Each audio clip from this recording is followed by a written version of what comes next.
जो सुख वहां पर आपको प्राप्त था, उसी सुख की आज भी आपके अंदर चाहत है, और उस खोज में आप चलते हो।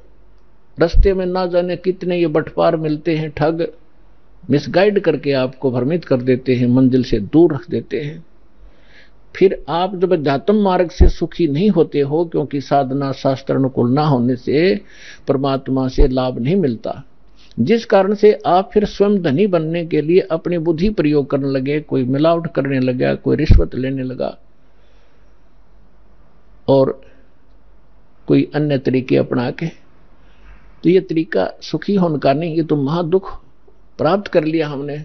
बुरे काम करे, पाप बने, और उन पापों के आधार से जो धन संग्रहित किया वो यहीं रह गया, और हमारे साथ वो पाप गए जो उस धन जोड़ने में या सुख प्राप्त, नकली सुख प्राप्त करने में हमने पाप इकट्ठे किए थे। तो जब तक हम पाप मुक्त नहीं होंगे तब भी वहां नहीं जा सकते, क्योंकि जब तक अपराधी प्राणी है वो जेल में रहता है। अपराध मुक्त होगा तभी वो जेल से छूटेगा। तो पहले परमात्मा आपके उन पापों का नाश करेगा जो आपके संचित हैं, पहले के इकट्ठे किए हुए, और दूसरे फिर आपको ऐसी विधि बताई जाएगी कि उससे वर्तमान के अंदर भी जो आपके भविष्य में जो दुख आएंगे, जो आपके प्रारब्ध के अंदर लिखे हुए हैं। प्रारब्ध माने किस्मत।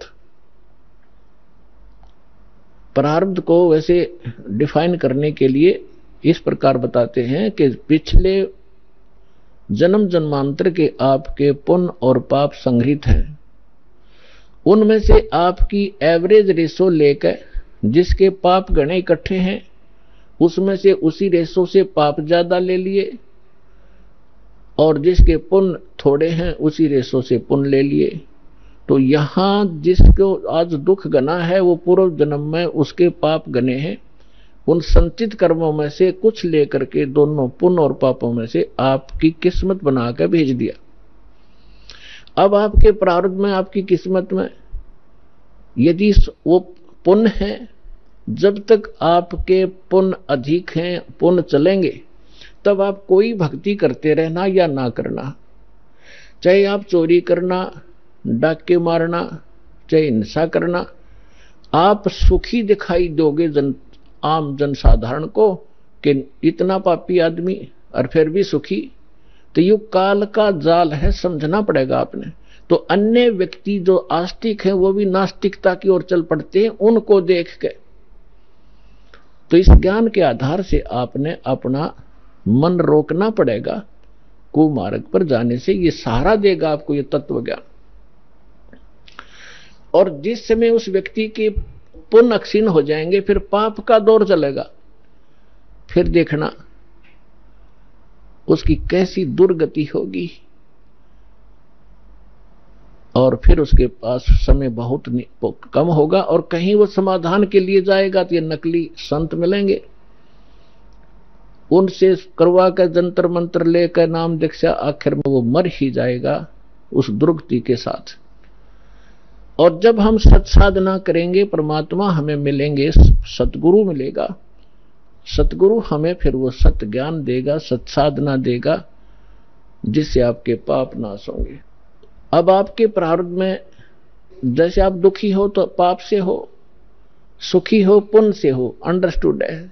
इस बात को आम व्यक्ति थोड़ा सा भी धार्मिकता के अंदर रुचि रखता है, उसको पता है कि पाप से दुख होता है और पुण्य से सुख होता है यहां का। अब जब तक आपके पुण्य चलेंगे तो आप सुखी नजर आओगे, और ये पुण्य पहले की संग्रहित कमाई है आपकी। जैसे इन्वर्टर आज सबके घर हो रहा है तकरीबन, नहीं जानकारी जरूर है सभी ने।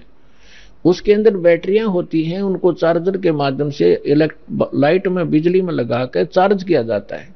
तो बैटरियों के अंदर वो एनर्जी स्टोर हो जाती है,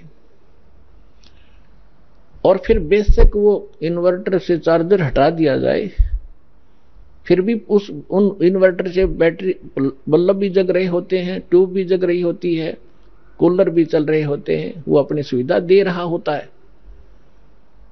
तो वो व्यक्ति ये सोचता है कि सारे सुविधाएं प्राप्त हैं, लेकिन जब उसकी चार्जर ठीक नहीं है तो वो बैटरी एक दिन एकदम डाउन होंगी और डिस्चार्ज हो जाएगी, फिर उसको कोई सुविधा नहीं प्राप्त होगी। ठीक इसी प्रकार जो पूर्व जन्म के पुण्यकर्मी प्राणी हैं, उन्होंने पूर्व जन्मों में वह बैटरी चार्ज कर रखी है, कभी चार्जर ठीक लग गया